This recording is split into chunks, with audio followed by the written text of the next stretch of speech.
jaar van ontmoetings met God, wil ek vandag spesifiek met jou praat. Dis nie deel van ons reeks nie, hy is nie in die boekie nie, maar ek wil met jou praat oor ontmoeting met die Heilige Gees. Nou, as 'n mens kyk na Petrus se lewe, dan besef 'n mens dat Petrus het vir Jesus ontmoet, toe hy nog 'n visserman was, in Matteus 4. Dis nie dat hy nie vir Jesus geken het nie, inteendeel, Petrus was in die binnekring van Jesus gewees. Hy was saam op die berg van verheerliking, hy het wonders gesien gebeur, hy het op die water geloop saam met Jesus. Daar's 'n klomp goed met Petrus gebeur wat met die ander disippels nie gebeur het nie. En hy het partykeer, ons gaan nou kyk na van sy hoogtepunte en van sy laagtepunte, en ek weet nie van julle nie, maar ek assosieer verskriklik baie maklik met Petrus. Ek het ook 'n tipe persoonlikheid soos Petrus, daai dink nou of doen nou, dink later tipe van ding. Ek loop ook eers 7 tree en dan kom ek agter, o, jete, wat het ek nou gedoen? En wat ook al so, ja, die van julle wat my ken, sorry. Nou, vir my gaan dit vandag om vir jou te wys die verskil tussen die ontmoeting met die Heilige Gees wat Petrus gehad het en hoe sy lewe drasties verander het. En ek gaan sommer begin met 'n doelwit wat ek wil stel, en die doelwit is dat ons vir mekaar moet sê dat ek hoop en ek bid dat die boodskap vandag na jou hart toe sal gaan en dat jy jouself sal ondersoek en dat daar in jou lewe, dat jy ook hierdie verandering sal wil hê van, miskien plaas ek die Heilige Gees in 'n hok en ek beperk hom om te doen wat ek dink wat die Gees van die Here moet doen, terwyl die Gees van die Here vir ons vryheid gee en hy gee vir ons gawes, hy gee vir ons allerlei dinge en ons beperk partykeer die Heilige Gees omdat ons dit vir ons vreemd voel om die Heilige Gees vryheid in ons lewens te gee. Nou daar was 'n draaipunt gewees in Petrus se lewe. Ja, hy het Jesus ontmoet as 'n visserman, maar daar was vir my 'n draaipunt gewees. Weet jy wat was vir my die verskil tussen die disippels voor die uitstorting van die Heilige Gees en na die uitstorting van die Heilige Gees? En dit was, ek dink die disippels het so staat gemaak op Jesus se krag. Jesus moes die wonderwerke doen. Jesus moes die mense genees. Jesus moes opdragte gee. Jesus moet die storm stil maak. En hulle het so staat gemaak op hom, dat hy alles sou doen wat reg is, dat hulle basies amper die agterseat gevat het in hulle eie geestelike lewens. En toe ewe skielik, toe sê Jesus vir hulle, maar ek gaan weg. Ek gaan, en ons het verlede donderdag dit gevier, ek gaan weg, ek gaan na die Vader toe. En dan kom hy in Johannes 14, en hy sê vir hulle, moenie dat julle harte ontsteld wees nie, glo in God, glo ook in my, en die huis van my Vader is daar baie wonings, en so gaan hy aan in Johannes 14 en 15, en dan kom hy en hy sê, en my Vader sal vir julle ander trooster gee, die Heilige Gees, wat by julle sal bly. Die Gees van die waarheid, die Gees wat vir julle vryheid gee, die Gees wat in julle gaan krag gee. En dan kom daai groot opdrag in Handelinge 1 vers 8, wat hy vir ons sê, en julle sal krag ontvang wanneer die Heilige Gees oor julle kom. En dan die uitvloeisel daarvan is om getuies te wees, om mense te bereik met die evangelie. En ek dink as dit ons fokus is om te sê, Here, maar dink u dat ek, Marius, of jou naam, dat ek doen wat ek moet doen, dat die evangelie van Christus uitgedra word na ander mense. Nou, as 'n mens gaan kyk na veranderinge, dan sal ek sê, as jy gaan kyk na Petrus se lewe, dan kan ek 'n mens amper sê, ek wil vandag met jou praat oor Petrus se before en after. Né? Nou as ek vir jou sê before en after, dan gaan daar nou baie dinge in jou kop, né? Before en after foto's en so aan. So jy, ek weet daar so 'n kompetisie, hulle noem dit the biggest loser. Nou niemand van ons, die eerste keer toe ek het gehoor het ek gedoog, ek wil nie in daai kompetisie deelneem nie. Ek wil nie die biggest loser wees nie. Maar toe kom ek agter, is eintlik nou vir gewigsverlies, en wat ook al, so nou Google jy biggest loser, dan kom daar nou baie dinge op, maar as jy nou biggest loser nou gaan kyk, dan sal jy sien, dis mense wat drastiese verandering liggaamlik gehad het. Né? En dis hulle keuse. As jy, elke ou besluit self, wat wil jy doen, wat wil jy nie doen nie, maar hulle neem deel aan die kompetisie, hulle wil verander. Dit gaan nie net, vir my gaan dit meer oor dat jou liggaam moet verander. Maar vir my gaan dit vandag dat jou gees moet verander. Dat jou uitkyk moet verander. Dit is meer belangrik as om 30 of 40 of selfs 50 of 60 of 70 kilogram gewig te verloor. Daar's 'n belangriker ding in hierdie lewe as dit. En dit is dat jy moet van binnekant af change. Al change jy van buitekant af, maar jy bly binnekant dieselfde mens, dan jy kan ook goed voel oor jouself, maar is God tevrede met jou lewe? Nou hierdie ou het 'n redelike change gehad en wat ook al. En as jy kyk na hierdie ou, hy het ten minste sy bril verloor. Maar so hy het begin groente eet en hy het ten minste sy bril verloor. So daai ding wat my ma altyd gesê het, eet jou groente, dis goed vir jou, want 'n haas dra nie brille nie. Dan hy eet heeltyd wortels, dis glo waar, maar in elk geval so. En dan kry jy die cheat code wat vrouens het van make-up. Daar's 'n cheat code before and after. Hulle het 'n cheat code wat ons het nie. Shame, ons is maar net so. Ek sê altyd die Here het ons naai almal gemaak het hy gesê en dit was goed. Kyk nou na, gaan lees die Bybel, hy sê in Genesis dit was goed. Toe maak hy die voëls en die visse, dit was goed. Alles was goed. En toe maak hy vir Eva, wat het hy toe gesê? Hierdie ding kort make-up. Maar in elk geval nee, ek joke. Ek grap met julle. Dis nie so nie. Okay, so partykeer is dit jou tande wat in die pad staan. Jy kan kwaad wees vir jouself en dan gaan jy vir jou tande en dan lyk jy so, voel jy beter oor jouself. Dit lyk of hy kwaad was aan die een kant. Skus Elsie, ek sit hier 'n foto op van wat is die man se naam? Hy hardloop altyd in al sy movies. Tom Cruise, né? Tom Cruise. Jy sal nie glo nie, maar hy het sulke skewe tande gehad soos 'n kerkmeis en toe het hy nou gegaan vir implantate, klink dit my. Maar in elk geval, ekskuus julle, ek haal hom nie uit nie, hy's 'n mooi ou en so aan. So dit maak 'n verskil, né, before and afters en so aan. Die tannie het vir 'n handdoekfabriek gewerk en toe het hulle gefire want sy kon nie die handdoeke opvou nie. Toe gaan sy in 'n geval. Partykeer kan jy te ver gaan, né? So jy moet pas op dat jy nie te ver ook gaan nie. Plastiese snykunde is goed, maar jy moet pas op dat dit nie te ver gaan nie. Jy moet ook nie met perdebye speel nie. Maar in 'n geval. Okay, so ek het ook al so gelyk, maar ek het met perdebye gespeel en so, okay, kom ons kom terug na die preek toe. Ek wil hê jy moet vandag na jouself kyk of jouself sê, hoe lyk ek vandag geestelik? En hoe wil ek geestelik lyk? En dit gaan nie oor jou uiterlike nie, hierdie gaan oor dit wat van binnekant af kom, die vrug van die Gees. Wat wil die Here in jou lewe bereik? Wat se gawes, wat het hy in jou geplaas?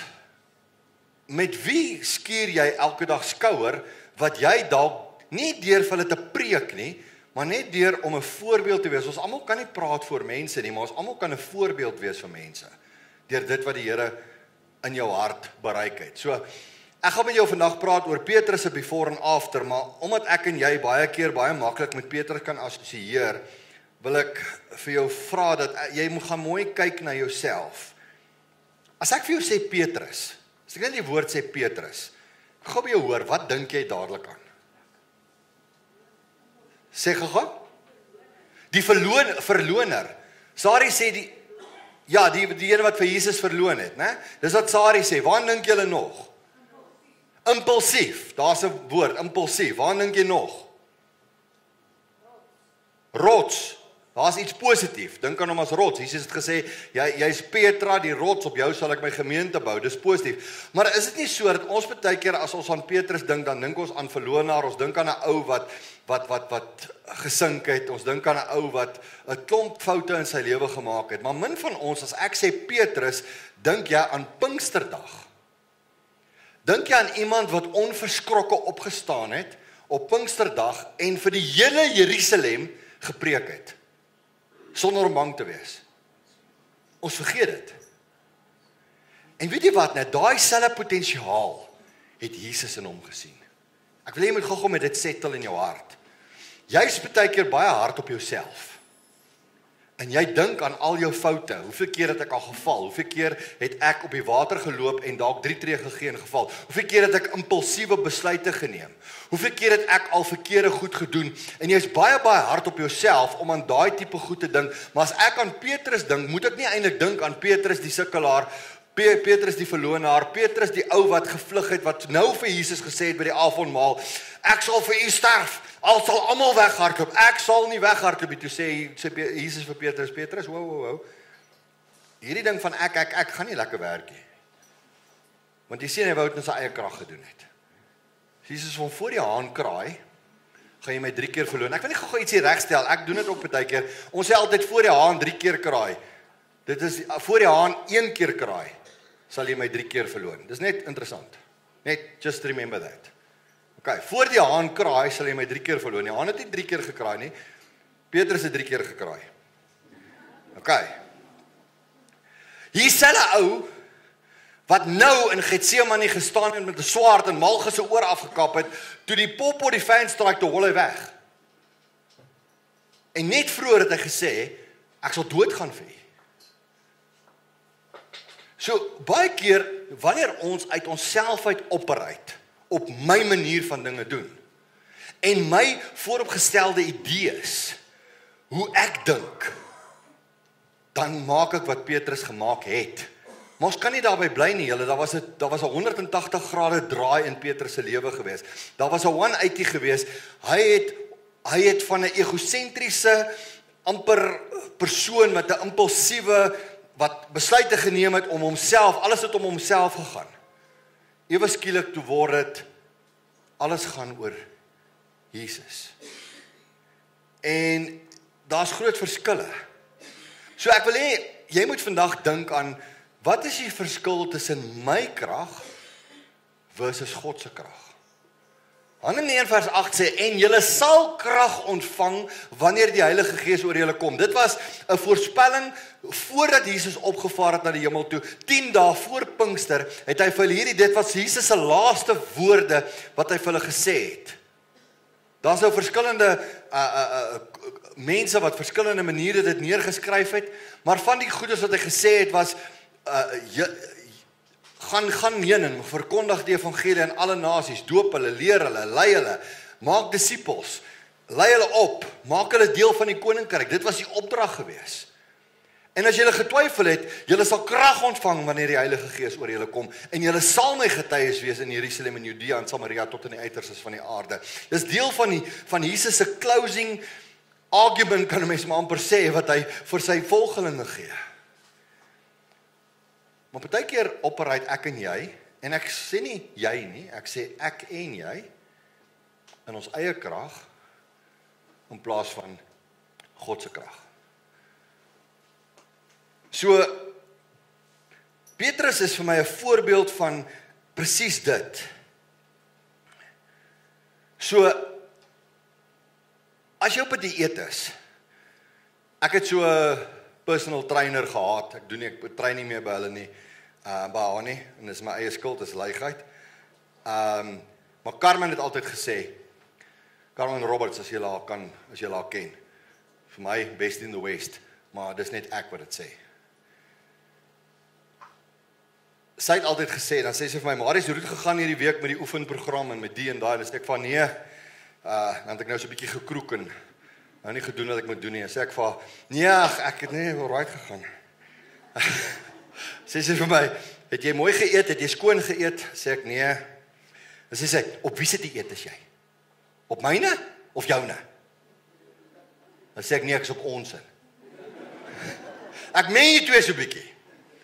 Ek sit so 'n koekie of 3 en 'n broodjie of 3 by dit wat ek moet eet. Ja, ek kan nie sonder 'n broodjie nie. Maar anyway, maar dis presies. En baie keer moet ons net by onsself kom dink, op wie se dieet is jy? Op wie se krag is jy? Wat is deel van jou voeding? Nou, as ek gaan kyk na 1 Korintiërs 3 vers 1 tot 3, dan sê hy, broeders, ek kan nie met julle praat soos met mense wat hulle deur die Gees van God laat lei nie.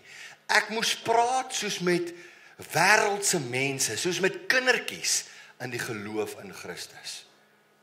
Ouens, hierdie ding roep my, 1 Korintiërs 3 roep my tot verantwoordelikheid. Waar ek vir die Here sê, Here, maar as U met my werk in U krag, kan U met my praat soos wat U met 'n groot mens wil praat. Kan U met my praat soos 'n geestelike volwassene? Of baie keer moet U met my praat in hierdie aspek wat die Here sê. Paulus skryf dit vir die Korintiërs. Kyk, die Korintiërs was 'n sukkelende gemeente geweest. Hulle was 'n stoute gemeente geweest. As jy gaan kyk na die brief ook van die Korintiërs, hy het hulle baie keer bietjie Hulle het goed gedoen wat die Efesiërs en die Filippense en die Kolossense en die Tessalonisense glad nie gedoen het nie. So Petrus moes hulle 'n bietjie vasvat. Paulus moes hulle 'n bietjie vasvat. Sorry Petrus, wag jy net gou, daar praat gou oor Paulus. Maar Paulus moes hulle 'n bietjie vasgevat het met tye.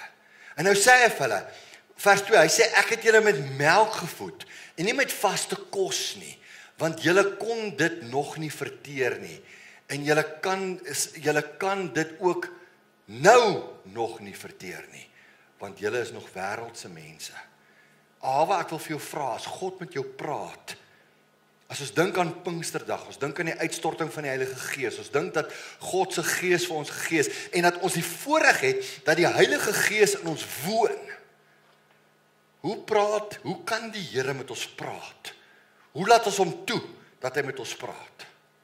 Kyk na Lukas 22, ek wil vir jou Petrus skets gehou, en hier was sy draaipunt, en ek bid dat die Here vir jou 'n draaipunt sal gee, want jy sien, iets het gebeur met Petrus, daar was 'n draaipunt in sy lewe. Lukas 22 vers 61 en 62 praat juist van hierdie draaipunt in sy lewe. Hy sê, en die Here het hom omgedraai, daai oomblik toe die haan kraai, daai oomblik toe Petrus besef, dat presies dit wat Jesus gesê het, gaan gebeur, het nou gebeur. Hy het gesê, ek ken hom nie, ek sweer ek ken hom nie. Die derde keer toe sê hy, dit het daarop neergekom dat hy gevloek het en gesê het, voor die Here sweer ek nou vir julle. Ek ken hierdie man nie, ek het hom nooit in my lewe ontmoet nie, en toe al kraai die haan. Hy sê, en die Here het hom omgedraai en Petrus aangekyk.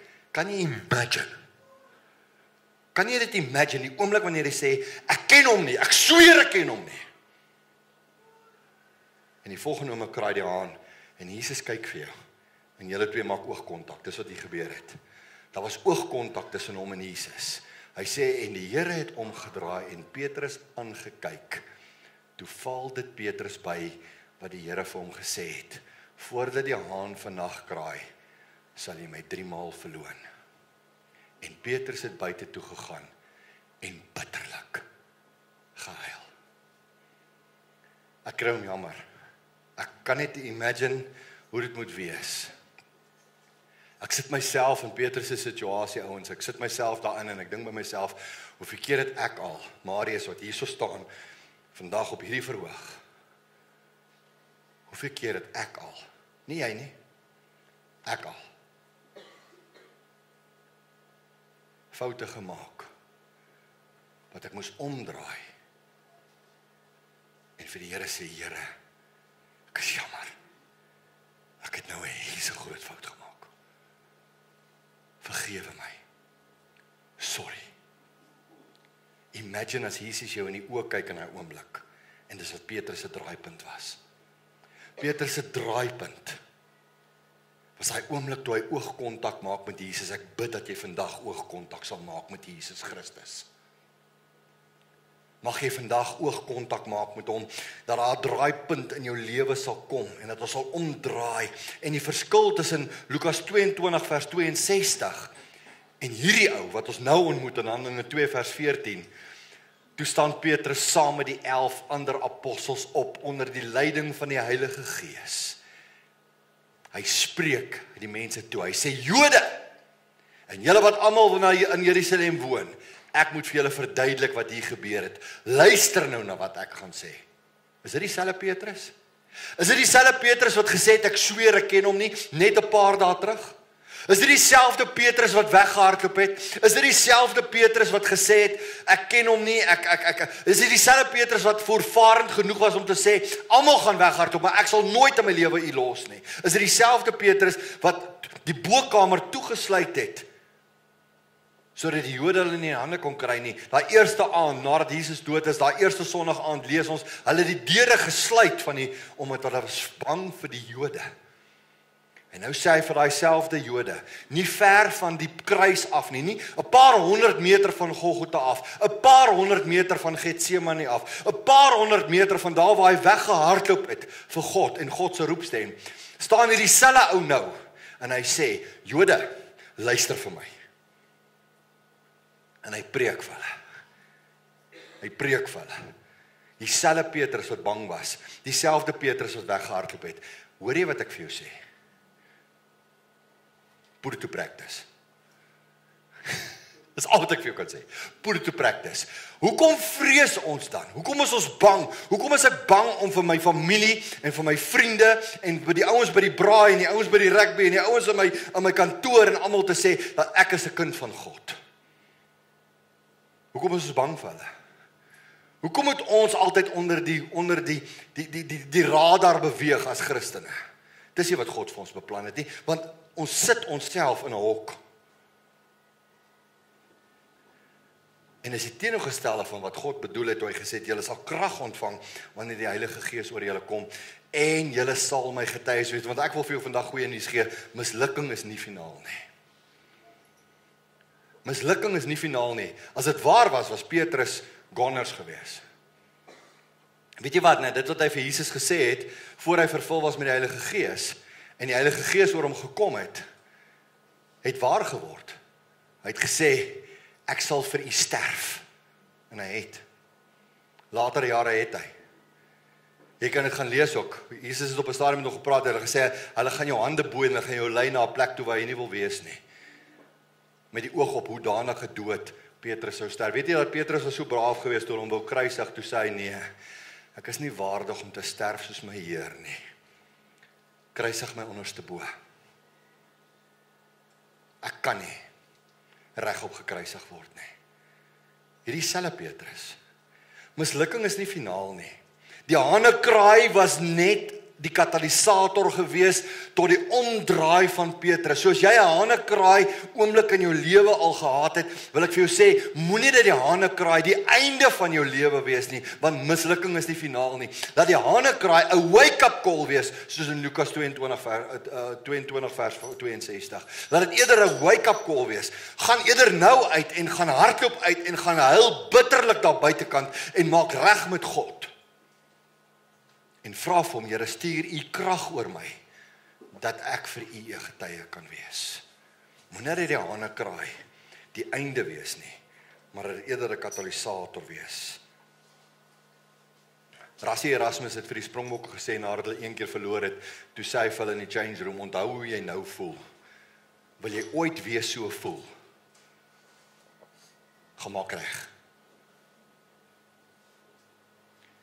Vra jouself af, as jy nou vir Jesus moet kyk in sy oë,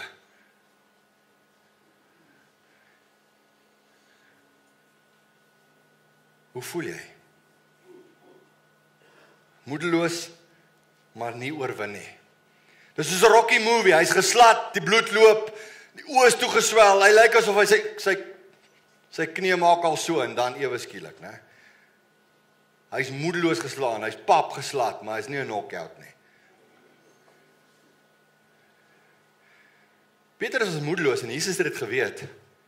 Jesus het geweet, dis hoekom hy daar by die see van Tiberias hom gaan keer het. Want jy sien, Petrus het op 'n stadium sê vir die disippels, ek gaan terug. Ek gaan visvang. Hierdie ding van religion is nie meer vir my nie. Ek is nie meer volger van Christus nie. Ek gaan visvang. Ek gaan terugval op my ou beroep. Ek gaan terugval op dit wat ek altyd gedoen het. Ek gaan terugval op dit wat maklik is. Dis makliker om vis te vang as om Jesus te volg. En Jesus kom verskyn vir hom by die see van Tiberias en hy stop hom. Hy stop hom. Want hy het nog steeds die potensiaal in hom gesien, want Jesus het geweet dat mislukking van Petrus op hierdie stadium was juis wat hy nodig gehad het, sodat hy kan draai. Die hanekraai was die beste ding wat ooit met Petrus kon gebeur. Jy sit hierso, en jy dink, hanekraai dit is die einde van my lewe. Maar Jesus kom verskyn in hom, by die see van Tiberias. Johannes 21 vers 3, en Petrus sê toe vir hulle, ek gaan visvang. Ek is klaar, ek gaan visvang. Toe sê die ander disippels, ons gaan ook. Wys jy wat sy invloed het op ander mense gehad. Hulle sê, ons gaan ook visvang. Selfs Simon die Zeloot, wat eintlik mense doodgemaak het vir die lewe, hy wil ook sommer gaan visvang. Hy weet nie so lyk 'n visstok nie. OK, ek joke net. Ons gaan saam met jou, sê hulle vir hom. En hulle het gegaan en in die skei geklim, maar daardie nag het hulle niks gevang nie. Nou julle weet wat het daar gebeur toe. Hulle nou niks gevang het nie en hulle kom daar hulle kom op die strand. Toe is daar 'n verskil. Toe sê hulle, "Jo, Jesus sê vir hulle, het julle iets gevang?" Hoekom het hy dit gedoen? Hy wil vir hulle gewys het sonder my krag, is julle nog steeds niks nie. Julle kan gou vis vang, maar julle gaan niks kry nie. Jy kan terugval op jou ou self. Jy kan dink dis beter om jou ou self te wees, maar jy gaan niks kry nie. En hy sê vir hulle, gooi net die net aan die ander kant. Nou dink hulle, ag, wie is hierdie perd? Jy weet mos nou jy gooi die net aan daai kant, laat dit makliker is om met jou regterhand te trek. Wie gooi die net aan die verkeerde kant? Jesus sê nee, gooi my aan die ander kant. Sê ag, laat ons net hierdie ouetjie wat daar op die strand sit net kom ons wys hom hier's niks. Jy gooi net die ding aan die ander kant dat hy net sy mond kan hou. Dis wat deur hulle koppe moes gegaan het. En hulle doen dit. En hulle vang 153 visse, daar's 'n significance daaraan. Ons gaan nie nou daaroor praat nie. Maar Petrus het 'n oomblik van realiteit nodig gehad. Daai dag. En toe hulle op die strand kom, toe sit Jesus al in visbraai. Maar nie een van hulle het gewaag om vir hom te vra waar kom hy vis vandaan nie. Jesus sit al in visbraai. Né? Hy sê vir hulle kom, nou gaan ons braai. Jesus het presies geweet wat in Petrus se kop aangaan. Hy het presies geweet wat Petrus nodig het. Hy het presies geweet in die omstandighede wat Petrus was, dat Petrus het nodig om te hoor wat hy nou gaan hoor. En hy sê vir hom, Petrus, seun van Jona, het jy my lief? Hy het hom nie uitgetrap nie. Onthou daai dag toe hy en Jesus daai dag oogkontak gemaak het. Dit was nie, I told you so nie. Dit was nie met resentment nie. Ek dink Jesus het hom jammer gekry. Ek dink Jesus het hom net daar vergewe. Dis soos ek Jesus leer ken het. Hy het nie resentment gehad nie. Hy het nie I told you so oomblik gehad nie. Daai oomblik toe Jesus en Petrus oogkontak maak, daai aand, toe hy gesê het ek ken hom nie, was daar reeds vergifnis. Maar hy het geweet die menslike brein sê ek's nie goed genoeg nie. Ek sal nooit goed genoeg wees nie. Ek gaan visvang. Ek gaan terug na my ou lewe toe. Ek's 'n visserman. Ek's nie 'n evangelis nie. En dis presies wat die vyand jou wil hê. En nou kom Jesus en Jesus gee vir hom daai opportunity. Daar by die see van Tiberias. Eers die wonderwerk van die visse wat gevang is. En toe sit Jesus daar in visbraai. En hulle dog, "Jo, waar kom hy vis vandaan?" Moenie vra nie. Jy sien Jesus het meer as wat jy dink. Hy het nie 'n visstok nodig nie. Hy het nie 'n net nodig nie. Sy krag is net meer as wat jy ooit kan dink. Hy weet presies wat jy nodig het. En dis hoekom hy vir Petrus half een kan dink en hy sê vir hom, Petrus, is jy vir my lief? Ja, Here, jy weet ek is vir jou lief. Nee, Petrus, seun van Jona, het jy my waarlik, agape jy my? Ja, Here, ek filio u. Dit beteken ek het liefde vir u soos 'n broer, soos 'n familielid. Maar dis nie wat Jesus wil gehoor het. Hy het gevra, Jesus, het jy my, Petrus, het jy my totaal met jou hele hart en jou hele siel en jou hele verstand lief? Agape jy my? Het jy my lief met geen voorwaarde nie? En Jesus antwoord hom, Petrus antwoord hom, ja, Here, ek filio u. Dis die Griekse woord daarso wat gebruik word. Agape is onvoorwaardelike liefde. Filio is vriendskapsliefde. Maar elke keer gee hy vir hom 'n opdrag. Hy sê vir hom, laat my lammers wei. Hy sê vir hom, pas my skape op. Na elke vraag. Hy sê vir hom by die derde vraag, gee my skape kos. Want hy weet, Petrus, jy moet nou fokus. Ek weet jy vergeet maklik, maar jy moet nou fokus. Daar gaan lammertjies wees wat jy moet voed. Daar gaan mense wees wat pas tot bekering kom, wat jy moet melkies gee, wat jy gaan moet kaddel, wat jy gaan moet groot maak. Maar ek wil hê jy moet my kudde oppas, my hele kudde moet jy oppas, en jy moet my skape kos gee. Want is nodig dat jy dit doen, want jy's Petrus die rots. Ek het mos voorspel dat ek dit deur jou gaan doen. Jy kan hiermee maak net wat jy wil. Maar wanneer die krag van die Heilige Gees oor jou kom, volgens die belofte, sal jy lammers laat wei. Jy sal God se kudde oppas, sodat nie skade aan die kudde van God kom nie. En jy sal sorg dat daar genoeg voeding is vir hulle om jou, sodat God verheerlik kan word. Maar daar was 'n nuwe Petrus. Daar's 'n nuwe Petrus, daar's 'n ander Petrus. Die nuwe Petrus het 'n nuwe begeerte, 'n nuwe belofte wat hy aan vashou. Handelinge 1:8. Hy hou vas aan dit wat die Here vir hom gesê het. Hy het 'n ander uitkyk in sy lewe en hierdie ou is onverskrokke. Want wat op hierdie dag gebeur het, 50 dae na die kruis, wat gebeur het is juist dit wat Handelinge 2 vers 1 tot 4 vir ons beskryf, dat hulle by die bovertrek almal by mekaar was en daar's 'n woord wat daar voorkom meer as een keer. Hy sê hulle was eendragtig by mekaar. En almal wat by mekaar was, al 120 van hulle, nie net 12 nie, 120 van hulle het al 120 volgelinge geword. Almal van hulle in daai bovertrek is vervul met die Heilige Gees. Vers 4. Almal van hulle is met die Gees vervul en hulle het aan ander tale begin praat soos die Heilige Gees aan hulle gegee het onder sy leiding te doen. En dan lees ons 'n hele lys van tale wat hulle gepraat het daarna. Daar was Kretense en Arabiere en Ethiopiërs en Italianers en Mesopotamiërs en alle Jode wat allerlei tale gepraat het, wat opgekom het vir die Pinksterfees. En hulle sê, en hoe hoor ons hulle in ons eie moedertaal praat? Hoe hoor ons hulle, hierdie wonderwerk van Pinkster, dat hulle in hulle eie taal gehoor het, dat Jesus is die Christus. En dis 'n nuwe Petrus, wat daar opstaan op Pinksterdag en preek. Die Petrus van Handelinge 2 vers 14 is anders as die Petrus van Lukas 22 vers 62. Maar partykeer het ek 'n Lukas 22 vers 62 moment nodig om 'n Handelinge 2 vers 14 Petrus te word. Mag jy die God, die Heilige Gees ontmoet, mag hy die katalisator in jou lewe wees, dat daar change in jou lewe kom. Julle, die afgelope paar weke, het ons hoeveel mense uit hierdie gemeente uit verloor, wat ons in die dood afgestaan het. Hoeveel?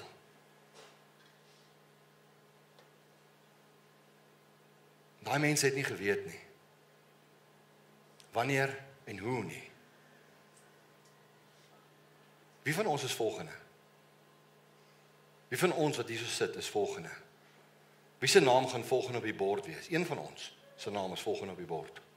Besef julle dit? Uit hierdie gehoor uit, is daar 'n volgende persoon wat op die bord gaan wees.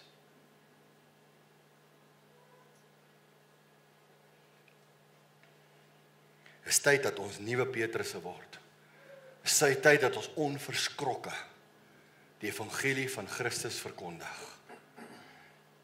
Petrus verander totally. Ek wil net vir jou 'n paar hoogtepunte gee. Julle kan dit afneem, julle kan dit wat ook al. Ek gaan net so vinnig deur dit hardloop. In Handelinge 2 preek hy en 3000 mense kom tot bekering. Dieselfde Petrus wat weggehardloop het, dieselfde Petrus wat bang was, dieselfde Petrus wat die deure van die bovertrek gesluit het, dieselfde Petrus wat getwyfel het aan homself, dieselfde Petrus wat in Handelinge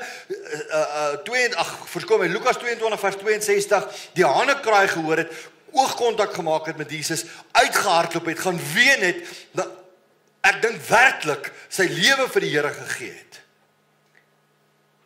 Handelinge 3 lees ons van 'n krepeel man wat hy genees. In Handelinge 4 lees ons, hy verdedig Jesus voor die hele Sanhedrin, die ouens presies vir wie hy bang was. Vertel hy, voor die hele Sanhedrin, vertel hy van Jesus, die weg, die waarheid en die lewe. Handelinge 5 lees ons dat hy genesings gedoen het onder die skare, selfs sy skaduwee wat oor mense beweeg het mense genees. Dis nog 'n verskil, hè. Handelinge 9 loop hy daai krepeel ou vas in en hy sê vir hom, silwer en goud het ek nie, maar dit wat ek het, gee ek nou vir jou in die naam van Jesus Christus. Staan op en loop. Handelinge 9 wek hy 'n dooie vrou Tabitha of Dorcas op uit die dood uit. Handelinge 10 het hy die visioen van die laken wat God vir hom gee om te sê die heidene moet ook die evangelie hoor. En dis waar sending gebore was en Paulus uiteindelik dit uitgevoer het van Handelinge 13 af. Handelinge 12 bevry 'n engel hom uit die tronk uit. So precious was hy vir die koninkryk van God.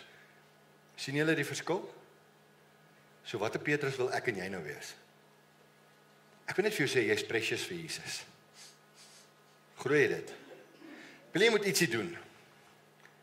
Jy moet gou sit, vat gou jou hand, sit jou hand op jouself. Ek weet hierdie is weird. Sit gou jou hand op jouself.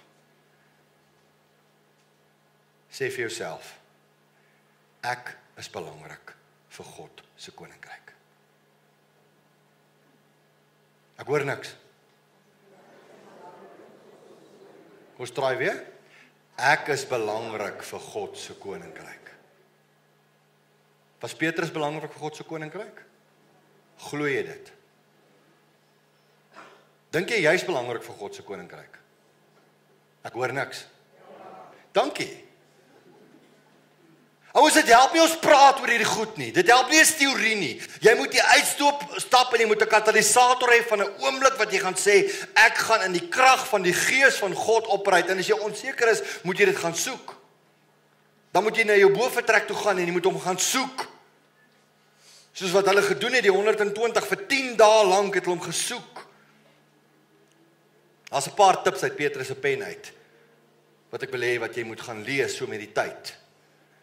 Hierdie selfde Petrus wat geskryf het van verlang sterk soos pasgebore kindertjies na die onvervalste melk van die woord, sodat julle daardeur kan opgroei, 1 Petrus 2 vers 2. Hy gee vir ons nog 'n paar tips, gee hy vir ons in 1 Petrus 1 vers 13 tot 19, sê hy vir ons, wees daarom verstandelik, wakker en nigter en versigtig, vestig julle hoop volkome op die genade wat julle deel sal word by die wederkoms van Jesus Christus. Hoor wat skryf hy?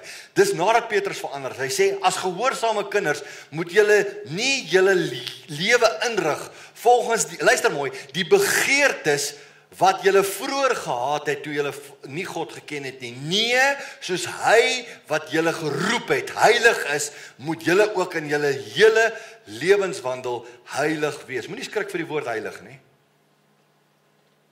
Moenie skrik daarvoor nie. Heilig beteken eenkant gesit vir God. Lewe jy asof jy eenkant gesit is vir God?